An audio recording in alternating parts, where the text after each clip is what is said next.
오늘 성경 말씀은 창세기 27장 27절부터 29절까지의 말씀입니다. 시작. 그가 가까이 가서 그에게 입을 주니 아버지 앞에 옷의 강추를 맞고 그에게 축복하여 이르되 내 아들의 강추는 여호와께서 복 주신 밭의 상추로다. 하나님은 하늘에 있으라 땅에 기름지이며 풍성한 곡식과 포도주를 내게 주시기를 원하노라.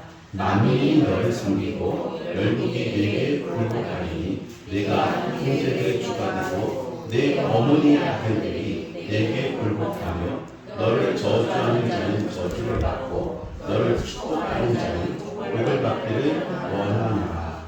아멘. 오늘 읽었던 본문의 말씀은 아버지 이삭이 아들 야곱에게 장자의 축복의 내용으로 준 내용입니다. 말씀이고 기도의 내용입니다. 자, 아버지 이삭이 아들 야곱에게 주신 말씀인데요. 저는 이것을 어떤 특정한 개인의 이야기로 보지 말고요. 우리가 구약 성경에서 많이 등장하는 하나님의 칭호 가운데 보면 아브라함의 하나님, 이삭의 하나님, 야곱의 하나님이라는 칭호가 있거든요.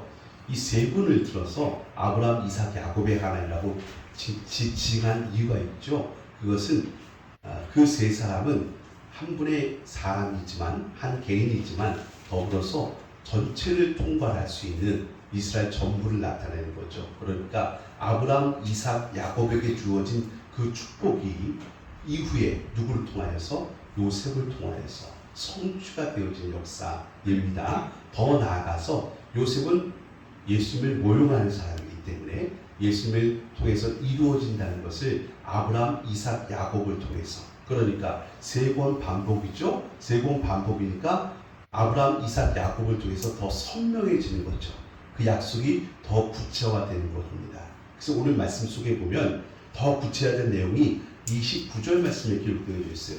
만민이 너를 섬기고 내가 형제들의 주가 되고 내 어머니의 아들들이 내게 굴복하며 너를 저주하는 자 저주를 받고 너를 축복하는 자가 복을 받길 원하노라. 이 말씀의 성취는 사실 야곱이 아니라 야곱의 12아들 가운데 요셉에게 성취가 되어져요. 그래서 요셉의 꿈 내용과도 상당히 비슷하고 실제로 애굽의 총리가 되었을 때 그 어머니의 아들들이 다 와서 요셉에게 절하는 이야기들, 만민이 그에게 굴복하는 내용들이 다 이루어진 거거든요. 그것은 요셉에게서 성취되었다고 해서 거기서 끝난 것이 아니라 훗날에는 예수님에 대한 모형이 되어지죠. 예수님께서 이렇게 만민이 그의 앞에 굴족하는 만왕의 왕, 만주의 주가 되시는 그걸 보여주는 하나의 그림이 되어지고 사인이 되어진다는 것을 우리가 알 수가 있습니다. 그래서 이런 예언의 말씀, 이런 축복의 말씀은 굉장히 소중하게 받아들여야 된다는 것입니다.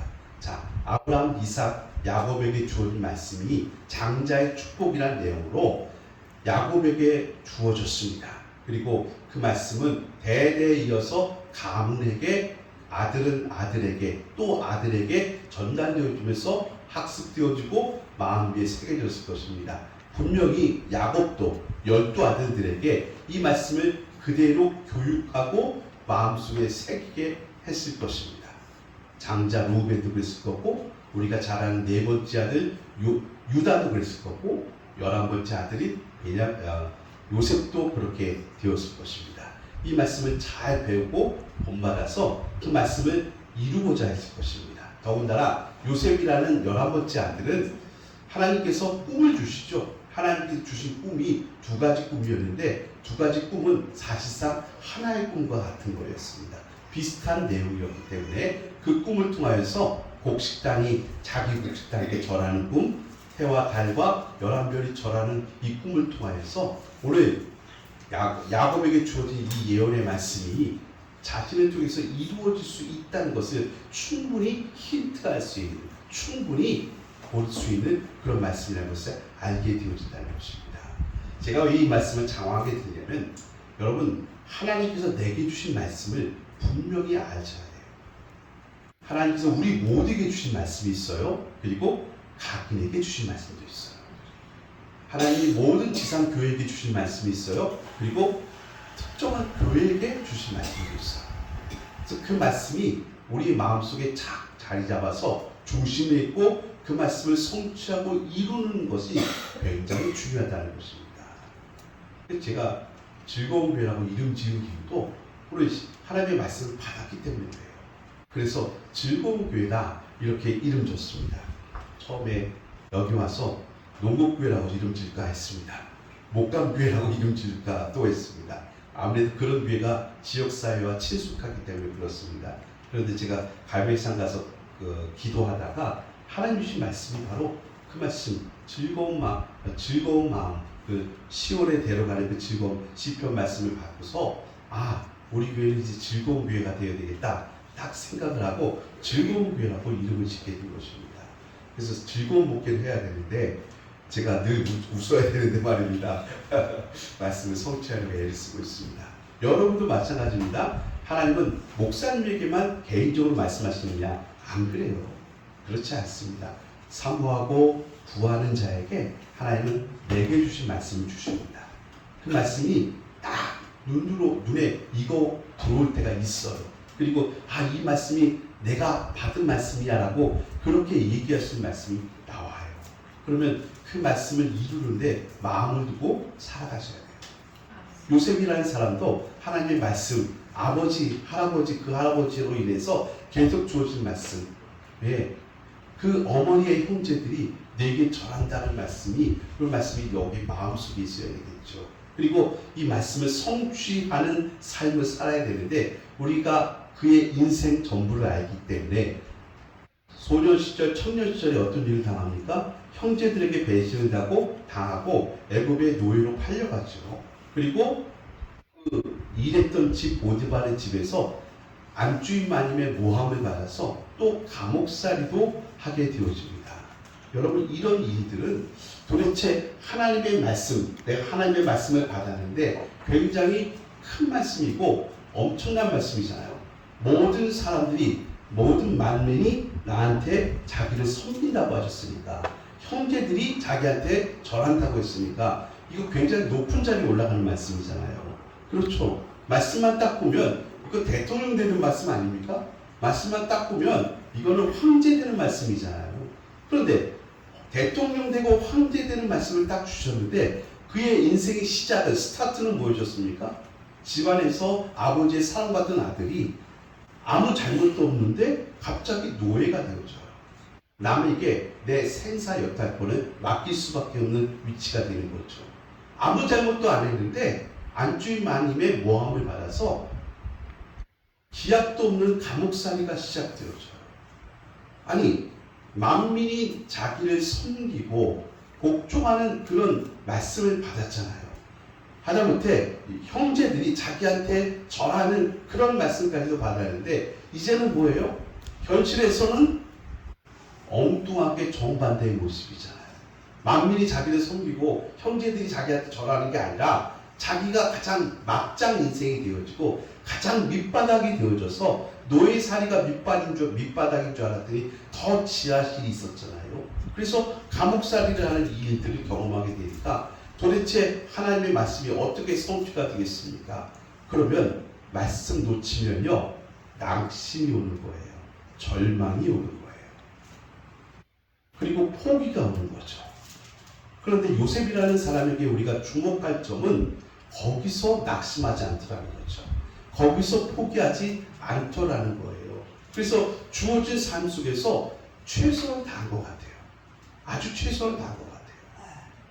왜 그랬을까 하는 것을 개인의 이야기로도 볼 수 있지만 전체적인 이야기로 한번 살펴보겠습니다. 제가 성경 구절을 기록해놨지 않았지만 제가 한번 읽겠습니다. 고린도전서 10장 13절 말씀인데요. 사람이 감당한 시험 밖에는 너희에게 당할 것이 없나니 오직 하나님을 믿부사 너희로 감당치 못할 시험 당함을 허락하지 아니하시고 시험 당할 쯤에 또 피할 길을 내사 너희로 능히 감당하게 하시느니라.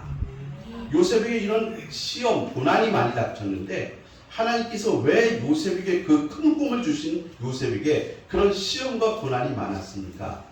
고린도전서의 말씀 보니까 하나님은 사람이 감당할 만한 시험만 주신다는 거예요. 감당치 못할 경우는 피할 길을 주신다는 거예요. 그리고 감당할 수 있게끔 하신다는 것입니다. 그러면 여기서 감당할 시험이라는 게 뭡니까? 여러분, 이 말씀은 개인적으로 읽으면요, 내가 감당할 수준이 있고 저 사람이 감당할 수준이 다 달라요. 상대적인 거예요. 그렇죠. 저는 한 7이라는 수치를 감당하는데 저분은 굉장히 인내가 있어가지고 9라는 수치를 감당할 수 있잖아요. 그러니까 이거 개인적으로 얘기하면 상대주의적이고 어떤 절대적인 기준이 없어요. 그런데 이 말을 집에 가셔서 영어 성경을 보시거나 아니면 원어 성경을 보시면 그런 뜻이 아니에요. 감당하다라는 의미가 개인적으로 감당하다는 그런 의미가 아니라 이런 뜻입니다. Such as is common to man 이란 뜻이에요. 그 말의 의미는 무슨 말이냐면 모두가 함께 겪는 고난이라는 뜻입니다. 감당할 시험이라는 뜻이에요. 그러니까 어떻게 하면 오래 참을 수 있을까, 이게 초점이 아니라 성도라면 하나님께서 모든 성도에게 다 감당할 만한 시험을 주신다는 거예요. 모두가 이 시험을 통과해야 된다는 것입니다. 아니, 예수님 믿고 기왕이면 복받는 삶을 살고 좀 편안한 삶을 살려고 예수님 믿는 건데, 성경이 약속하는 것은 모두가 만사형통, 모두가 성공, 모두가 합격, 이런 것이 아니라 예수님 믿는 사람에게는 똑같이 주어지는 게 있다는 거예요. 그게 뭐예요? 고난과 시험이라는 거예요. 예수님도 똑같은 말씀하셨거든요. 아무든지 나를 따라오려거든 자기를 부인하고 제 십자가 지고, 그게 고난과 시험이에요. 그거 지고 따라올 것이라고 말씀하셨어요. 그러면 요셉이라는 사람을 보니까 예수님을 모용한다고 했잖아요. 이 사람 보니까 하나님께서 놀라운 꿈을 주셨어요. 만민이 그 앞에 굴복하고 어머니의 형제들이 자기 앞에 절하는 그야말로 대통령 황제 되는 꿈을 주셨는데, 결국 그의 시작은 대통령 황제로서의 출발이 아니라 노예로 감옥살이로 출발했다는 것입니다. 근데 우리가 전부를 아니까 훗날에는 애굽의 총리가 되는 이야기 아시죠? 그러니까 그 말씀이 그대로 성취되는 건 맞아요. 그대로 성취되고 훗날에는 아버지의 형제들이 자기 앞에 와서 머리를 조아리는 일들이 실제로 일어났거든요. 그러니까 그 말씀이 그대로 이루어지는 건 맞는데, 그 전개 과정 속에서 과정을 보니까 그건 아주 편안한 금수저의 삶이 아니라 그야말로 시험과 고난과 역경의 연속이었다는 거예요. 그렇다고 해서 그 시험과 역경과 고난이 요셉이 뭘 특별히 잘못했습니까? 특별히 잘못한 내용이 없어요. 아니, 형제들 앞에서 11번째 아들인 자가 형들을 무시하고 잘난 체하고 그랬지 않습니까? 아니, 그거 갖고서 지금 노예로 팔려갈 만한 제목이 됩니까? 아니잖아요. 11번째 아들이 철없을 때는 무슨 짓을 못합니까? 무슨 말을 못하고요. 그 정도는 애교를 받아줘야죠. 특별한 죄가 없는데도 불구하고 노예로 팔려가고요. 아니, 안주인 마님의 청함을 거절했다고 해서 그게 무슨 죄가 됩니까? 그것 때문에 감옥에 들어가서 영구한 감옥살이를 하게 되었어요. 몇 년형 언도를 안 받거든요. 그 말은 이번 황제가 죽을 때까지 감옥에 있어야 된다는 거예요. 그렇게까지 고난을 당하거든요. 무슨 죄가 있어서 그렇습니까? 이렇게 말할 수 있습니다. 그런데요, 이 요셉의 고난을 이렇게 살펴보면요, 떠오르는 인물이 있습니다. 여러분 주보를 보시면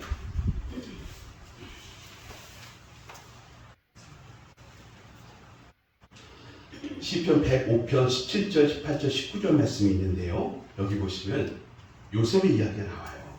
한 사람을 앞서 보내셨으며 요셉이 종으로 팔렸다. 그 발이 착고에 상하며 그 몸이 쇠사슬에 매였으니, 엄청난 고난과 역경이 있다는 것을 설명하고 있죠. 근데 이유가 있다는 거예요. 제가 요셉이 무슨 잘못해서 노예로 팔린 것도 아니고 요셉이 무슨 죄 지어서 감옥 간 것도 아니라고 했잖아요. 근데 이런 착고와 쇠사슬에 매인 이유가 19절 때문이라는 거예요. 19절 말씀, 시편 105편 19절을 같이 읽겠습니다. 시작. 곧 여호와의 말씀이 응할 때까지다. 여호와의 말씀이 응할 때까지. 여호와의 말씀 어떤 말씀? 오늘 본문의 말씀. 창세기 27장 27, 28, 29절 말씀. 만민이 그 앞에 굴복하고 그 어머니의 형제들이 그 앞에 절하는 그 말씀. 그 말씀이 응할 때까지, 응한다는 이런 말씀을 성취라는 뜻이잖아요. 그 말씀이 성취될 때까지라. 그리고 그 말씀이 성취될 때까지 과정을 보니까 그 말씀이 저를 뭐 했다고요? 단련하는 거래요. 그러니까 그가 고난과 역경과 어려움을 만난 이유는 그를 단련하기 위해서네요. 단련하기 위해서. 어떻게 단련하셨느냐? 한 가지 예를 들어볼게요. 여러분 그 안에 보면 창세기 39장 1절 5절 기록되는데 애굽에 데려가며 노예로 팔린 거죠. 바로의 신하 춘이 대한 애굽 사람 보디발이 그를 데리고 이스마엘 사람 손에서 요셉을 샀습니다. 이제 노예가 되고 그가 보디발 집에 팔린 겁니다. 2절 여호와께서 요셉과 함께 하심으로 그가 형통한 자가 되어 그의 주인 애굽 사람의 집에 있으니 그의 주인이 여호와께서 그와 함께 하심을 보며 또 여호와께서 그의 범사에 형통하게 하심을 보았더라. 요셉이 그의 주인에게 은혜를 입어 섬김에 그가 요셉을 가정충무 삼고 자기의 소유를 다 그의 손에 위탁하니.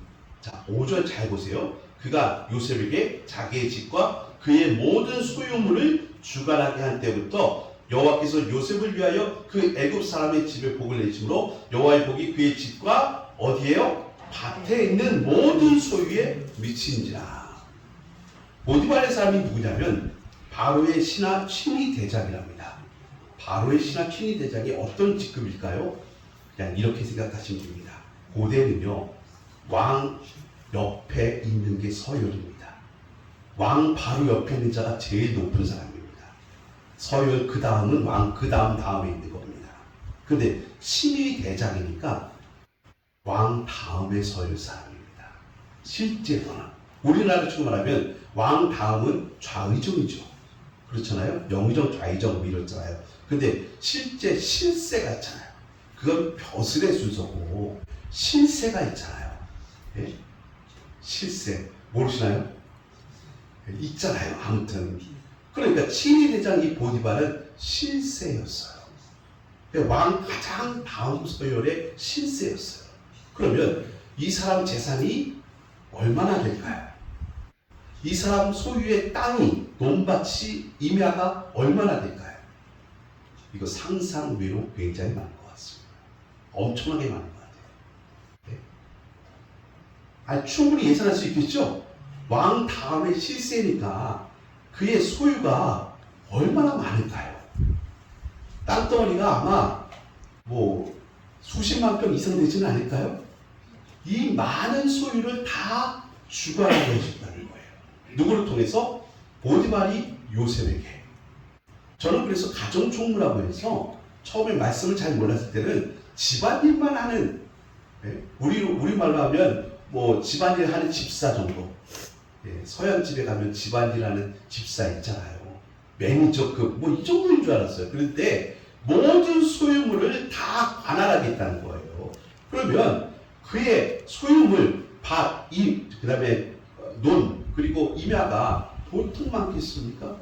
이걸 나이도 어린 요셉이 다 관리했다는 거예요. 왜 이런 일이 있었을까요? 왜 이렇게 했을까요? 여러분 13년 동안 노예살이하고 감옥살이 했는데요. 그 과정 전부가 훗날 30살의 총리가 되었었어요. 당장 만난 사건이 뭐예요? 당장 만난 사건이 풍년과 흉년 사건이거든요. 이 국가의 전 세계 많은 사람들의 생명이 걸려있는 이 중대사가 바로 총리로 입성하자마자 14년 동안 이런 일이 있거든요. 그런데 그때 이미 경험치가 충분했습니다. 어린 나이에 보디발의 모든 소유를 관할하게 하시는 하나님께서는 그것을 다 운영하고 관리할 수 있는 충분한 데이터와 경험을 축적하게 하신 거예요. 그래서 범사에 형통하다고 말씀하시는 거예요. 하나님 기가 막히시죠? 더군다나 사람 관리하는 법을 배웁니다. 어디서요? 감옥 가서요. 감옥 가서요. 예, 전옥이 그 모든 일을 맡겨서 이 사람은 감옥 안에 갇혀있는 사람이 아닙니다. 감옥이라는 곳에서는 나갈 수는 없지만 감옥을 왔다 갔다 하면서 모든 일을 다 감당해요. 증거가 있죠. 포도주 맡은 관원, 떡 맡은 관원이 수심에 가득 찼습니다. 왜요? 지난밤 꿈 때문에 무슨 뜻인지 몰랐어요. 그런데 요셉이 오잖아요. 무슨 일이십니까? 여러분 감옥에 갇혀있으면 그 방에 수감돼 있어야 되잖아요.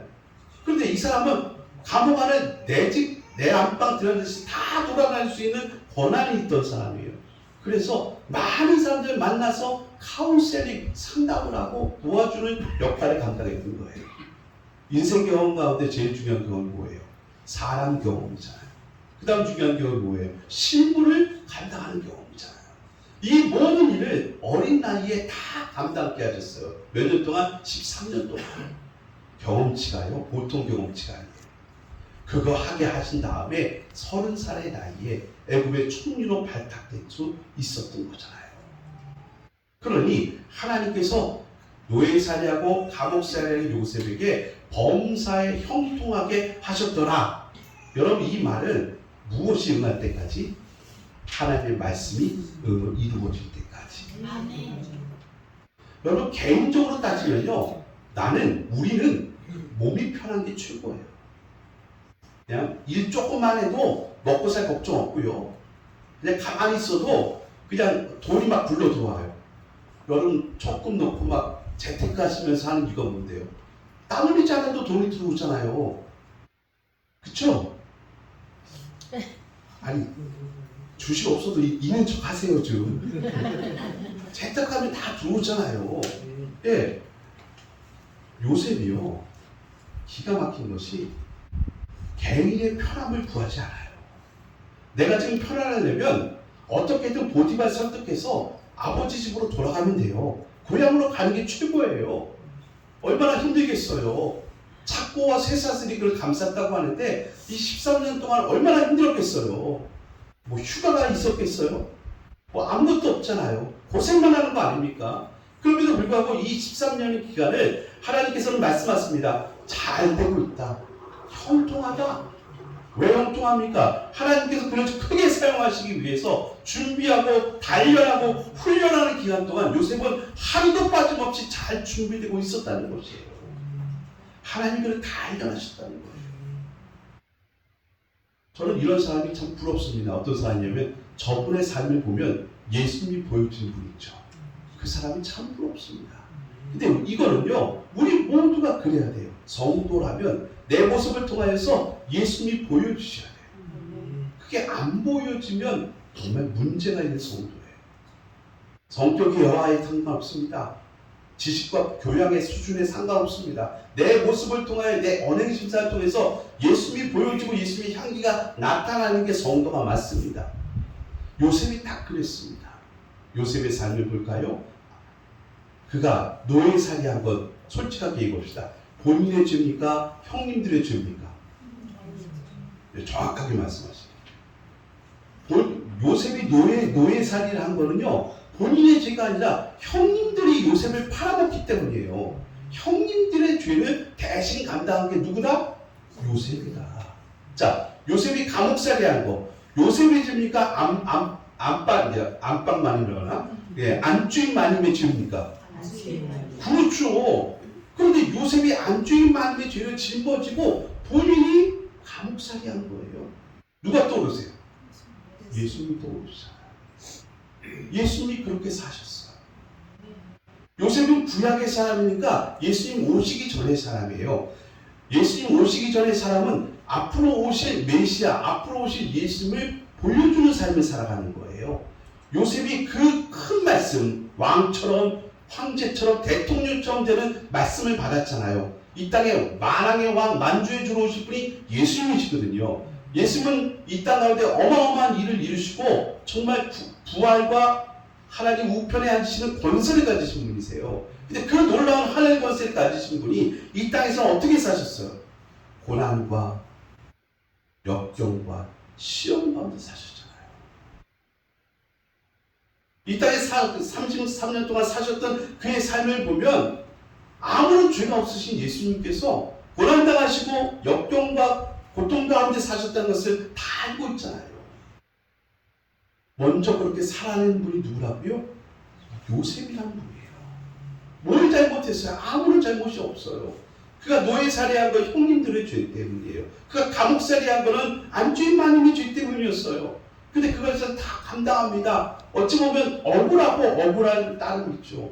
그런데 요셉은 깨달았어요. 그 말씀이 응하여졌어요. 그 말씀이 응하여지니까 뭐라고 합니까? 형님들 때문이 아니라는 거예요. 당신 안주인만의 여자 때문이 아니라는 거예요. 하나님이 생명을 구원하게 하시려고 나를 미리 애굽 땅에 보내신 거예요.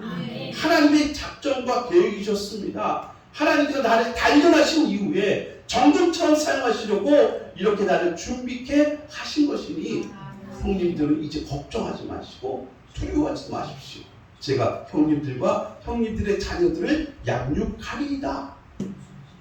이 기가 막힌 고백을 하게 된 것 아닙니까?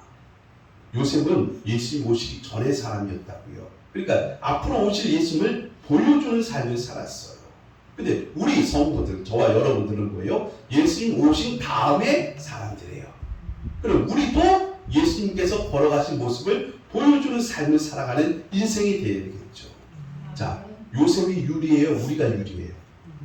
우리가 훨씬 유리하죠. 요셉은 아직 오시지도 않은 메시아를 위해서 메시아의 거울로, 그러니까 매일매일 13년 동안 노예살이하면서 감옥살이하면서 도대체 왜? 라는 말에는 답을 줄 수가 없었어요. 아니 너는 하나님이 너를 사랑하신다면서, 너는 큰 축복을 받았다면서, 너는 말씀을 갖고 있다면서, 그런데 왜 노예살이해? 왜 종살이해? 왜 집으로 돌아가지 못해? 왜 너는 맨날 억울한 일만 당해? 답을 줄 수가 없는 거죠. 그런데 우리는 예수님 이후에 성도의 삶을 살고 있어요. 그러니까 우리는 답을 알고 있어요. 하나님이 나를 단련하시기 위해서, 나를 단련하신 것은 여러분과 저를 슈퍼스타 만들기 위한 것이 아니라 우리를 통해서 뭐가? 그리스도가 보여지게 하기 위해서. 나를 단련시키는 이유는 그리스도가 보여지게 하기 위해서 그렇게 하신 이유가 있다는 것입니다. 여러분, 부엌에서 쓴 부엌칼도요, 매일매일 그냥 냅두면요, 이게 칼날이 무뎌지고 잘 안 썰리고 안 잘립니다. 그럼 어떻게 해야 돼요? 단련을 시켜야죠. 칼갈이를 해야죠. 칼갈이를 하면 칼 입장에서는 얼마나 아프겠어요. 네. 안 그래도 많이 단련받고 왔는데 또 이렇게 쓰다 보니까 무뎌져가지고 또 칼을 아주 날카로운 곳에다가 불꽃이 튀기는 만큼 거기다가 갈잖아요. 그러면 또 날카로운 칼이 되어져서 쓰임새 있게 사용된 거 아니겠습니까? 우리는요, 이 쇳덩어리가 붙어 있어요. 죄가 붙어져 있어요. 가만 놔두면요, 죄가 내 안과 밖을 붙어 있어서 생각하는 것도 쓸모없고 쓸데없고 더러운 생각하고요, 더 나아가서 한번 행동하는 것도요, 똑같아요. 여러분, 인생이라는 게 참 그렇더라고요. 저도 우리 성도 시절이 있었기 때문에 주일날 한번 빠지면요, 그때는 진짜 두근반 세근반 하는데요, 두 번 세 번 빠지면 어때요? 무뎌집니다. 무뎌져요. 별로 그렇게 어렵지 않아요. 네. 저도 똑같은 성도 생활을 했기 때문에 알아요. 기도 열심히 하다가 한 번 빠지면 그 다음 날 얼마나 찜찜한지 몰라요. 그런데요, 일주일 안 해보세요. 그러면요, 그 다음에 무뎌져요. 별로 기도 안 해도 문제가 되지 않아요. 제가 식사할 때 밥 먹을 때 식기도 하잖아요. 그거 안 하고도 밥 먹은 적이 있었어요. 예, 남들 볼 때 이상하게 창피하더라고요. 제가 그런 모임 가운데 아주 민감한 나이 때, 사춘기 같은 나이 때 있었거든요. 그런데 하면요, 식사할 때 기도 안 하고 밥 먹어도 아무렇지도 않더라고요. 무뎌져요. 내 안에 날카로운 칼이 되려면 하나님은 나를 단련시켜야 돼요. 나를 잘 단련시켜야 내 안에 그리스도께서 보여주신단 말이에요. 내 안에 그리스도께서 향내를 내실 수가 있단 말이에요. 하나님의 거룩한 뜻은 그러합니다. 왜 예수님을 잘 믿는데 내 인생 가운데 이렇게 어려움이 많고 고난과 역경이 많냐? 내가 뭘 그렇게 잘못했어요, 하나님? 라고 우리 솔직하게 답답할 때가 많습니다. 하나님 날 사랑하신다면서요 라고 말씀을 드리지만 솔직히 우리의 현실 속에서는 부족한 거 투성이니까 그렇습니다. 왜 안 주세요 하는 말, 왜 날 안 도와주세요, 왜 날 인도해 주지 않으세요 라고 고백할 때마다 답답하잖아요. 그런데 여러분 아십니까? 하나님께서 나를 이렇게 이끌어 가신 이유는 주의 말씀을 이루게 하려는 목적이 있으십니다. 네. 주의 말씀을 이루시죠. 지금은 제가 하지 않지만 과거에는 송구용신 예배 때 말씀 뽑기라는 것을 제가 한두 번 해봤습니다. 그러면 말씀 뽑기 하면 다들 자기들이 뽑은 말씀이 최고라는 거예요. 네? 근데 그 말씀이 이루어지는 한 해를 살아야 되거든요. 그 말씀이 성취되는 한 해를 살아야 되거든요. 근데 그 말씀과 1년 내내 살아가는 모습 보면 관심이 없어요. 그냥 내 눈에 보고 내 귀에 듣기 좋은 말씀만 받으면 아이고 참 달다 라고 받는데 그 말씀이 이루어지기까지 하나님이 나를 단련시켜서 우리는 성숙시켜서 그 말씀이 이루어질 때까지 우리는 연단시키는데 그 과정은 좋아하는 분이 없어요. 우리 인생 가운데 그런 일 만날 때가 있어요. 제가 읽었던 한 책을 소개시켜 드리는데요. 이게 영어가 좀 어려워서 이 책을 지은 사람은 바바라 존슨이라는 분이시고 여자분이세요. 근데 제목은 한글 번역본은 아픔은 피할 수 없지만 괴로움은 선택적이다. 예, 이런 제목인데 이거 그냥 영어 제목을 해석한 내용입니다. 내용은 이렇습니다. 이분은 아주 독실한 예수 믿는 분인데 남편과 4분의 아들만 있었습니다. 아들만 4이에요. 얼마나 힘들었겠어요. 근데 얼마나 더 든든하겠습니까. 그런데 이 남편이 교통사고로 식물인간이 되어버렸습니다. 아들 4명 있으니까 의지하고 살아가는데 첫째 아들이 베트남전에서 전사했습니다. 둘째 아들이 예수님 잘 안 믿었는데 어느 배낭여행 같은 데 갔다서 전화가 왔는데 아들이 이렇게 얘기하는 거예요. 거기서 하나님 만났다는 거예요. 할렐루야죠. 엄마 내가 하나님 만났어. 나 이제부터 예수님 잘 믿을 거야. 그리고 엄마 나 여행 끝나니까 집으로 갈게. 그런데 오다가 음주사고를 만나가지고 음주운전하는 분과 사고를 만나가지고 죽었습니다. 기가 막히죠. 바바라 존슨이라는 그 여자 이 어머님한테 사람들이 성도를 와서 위로를 합니다. 뭐라고 위로를 하냐면 이렇게 얘기하죠. 하나님의 뜻이 있을 거야. 그래도 감사해야 돼.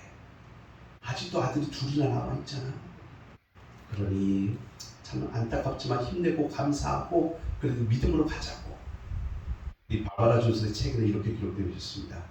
그런 말하는 분들이 꼴보기 싫어서 죽을 뻔했답니다. 남의 얘기라고 그렇게 쉽게 얘기하면 안 되는 거잖아요. 참 위로가 그래서 힘든 거예요. 위로가 힘들어요. 위로는 말만 하는 게 아니에요. 그분 대리해서 죽을 만큼 기도한 다음에 가서 전하는 게 위로예요. 근데 기도는 요만큼 조금 해놓고 가서 말빨로 그렇게 하니까 그게 진심으로 하나님의 말씀으로 다가오지 않겠죠. 근데 이분이 너무너무 힘들었습니다.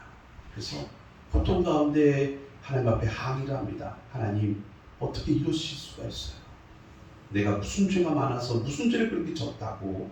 내 인생 가운데 남편도 식물인간만 되시고 아들 둘 그것도 둘째 아들은 이제부터 하나님 잘 믿을게요.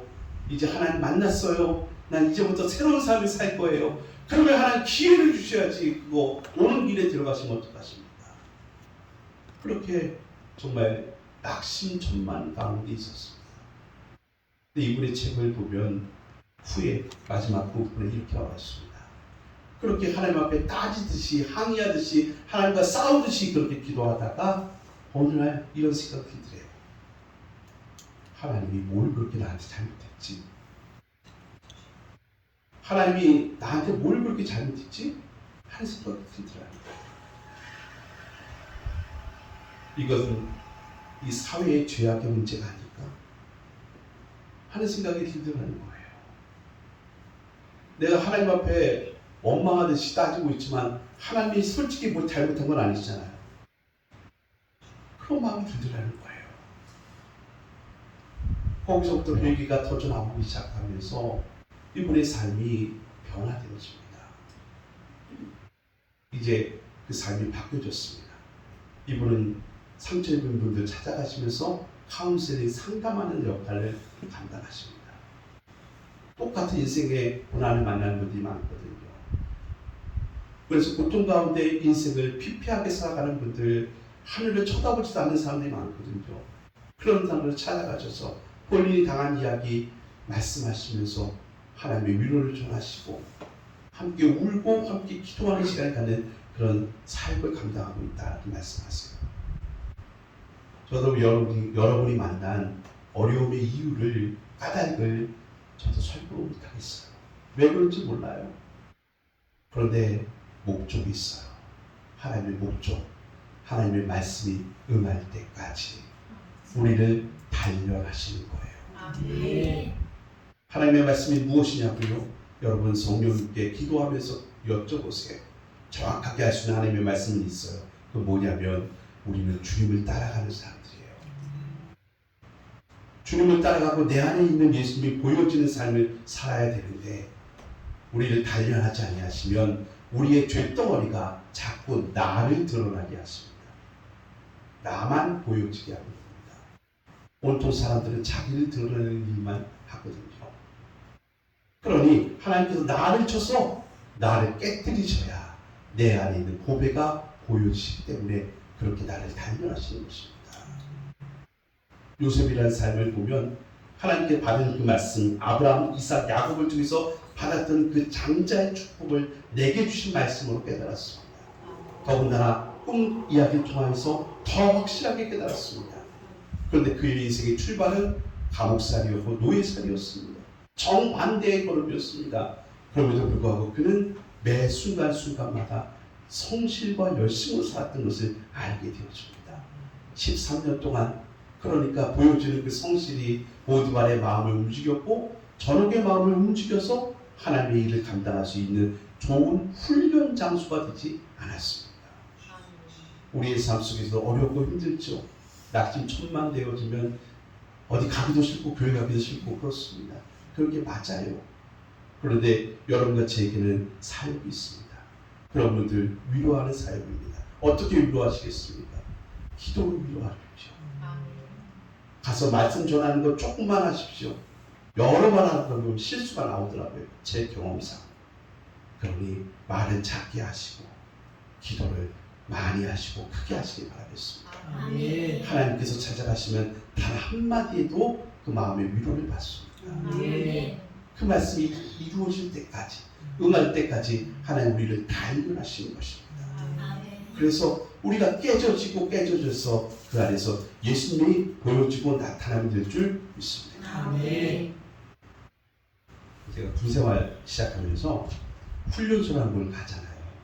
여기 다들 경험들이 있으신 남자분들 계시지만 훈련소에 가는데요. 그때는 이제 이렇게 그렇게 기합을 많이 주는 줄 몰라요. 여기 지금 군대는 부타가 없지만 제가 있었던 군대는 부타가 아주 심했습니다. 다들 그랬잖아요. 근데 훈련소에 가면요 줄을 세우잖아요. 제 키가 크지 않죠. 앞에 섰을까요? 뒤에 섰을까요? 맨 뒤에 있었습니다. 왜냐면 군대는 키 큰 사람이 앞에 있어요. 네. 그렇죠? 네. 그 대장님 볼 때는 키 큰 사람들이 맨 앞에 있고 키 작은 애들이 뒤에 있습니다. 물론 자대 배치받으면 병장들이 맨 뒤에 있고 쫄고 제가 됐습니다만 훈련소는 안 그렇습니다. 키 큰 애들이 제일 앞에 있습니다. 그리고 저는 저 끄트머리가 있습니다. 그러면요 빨간 모자 쓴 애들이 나와요. 조교들이라고 합니다. 그러면 무턱대고 그렇게 기합을 주고 얘네들이 욕을 하고요 중간중간 찾아다니면서 얘네들을 그렇게 때려요. 뭘 잘못해서가 아니에요. 분위기를 그렇게 험악하게 잡아요.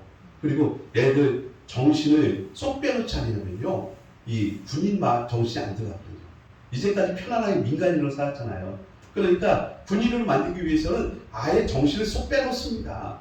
근데 저도 뒤에서 이제 기합을 단체 기합을 받고 있는데 여러분 나중에 알고 보니까 조교들도 계급이 있더라고요. 병장, 상병, 1병, 2병 다 계급이 있는데 계급장 띄고 조교하는 거예요. 근데 제 옆에 있던 조교가 이제 막 2등병 다른 애, 이제 막 2등병 다른 애가 조교였어요.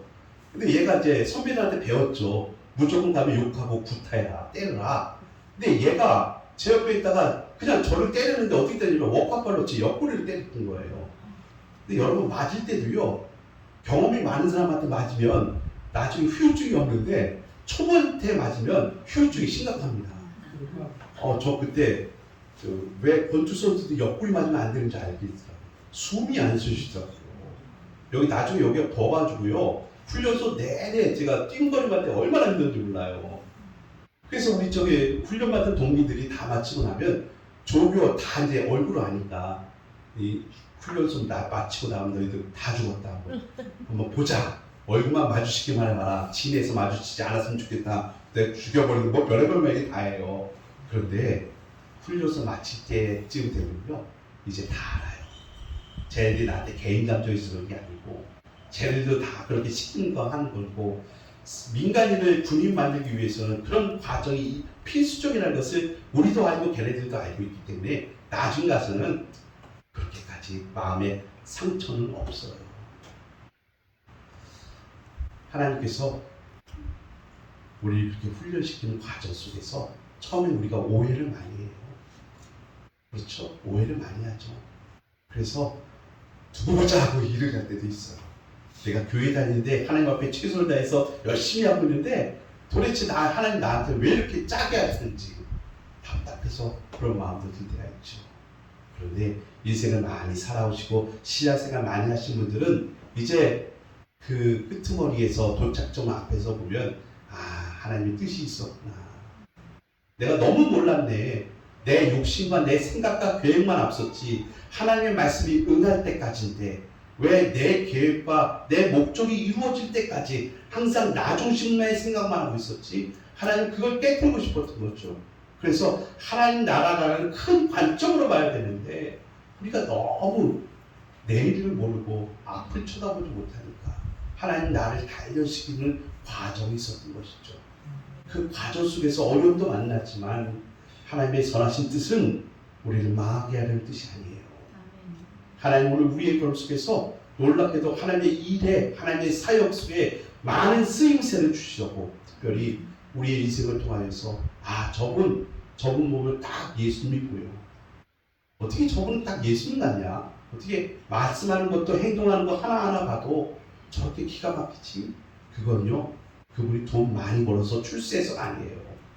우리랑 똑같은 상황인데 저는 똑같은 상황이라면 낙심이 나오고 욕이 나오고 절망이 나오고 포기가 나와야 되는데 저분은 어떻게 저렇게 감사가 나오고 사랑이 나오고 오래 참음이 나오고 충성이 나오고 믿음이 나올까?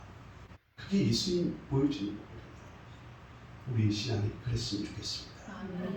앞으로 인생길에 어떤 일이 벌어질지 모르겠지만 끝까지 하나님을 경외하시면서 하나님이 내게 주신 말씀이 응할 때까지, 하나님이 우리에게 주신 말씀이 응할 때까지, 이루어질 때까지 이 단련의 기간 동안에 잘 훈련받으셔서 멋진 주의 용사들, 십자가 군사들 되시길 바라겠습니다.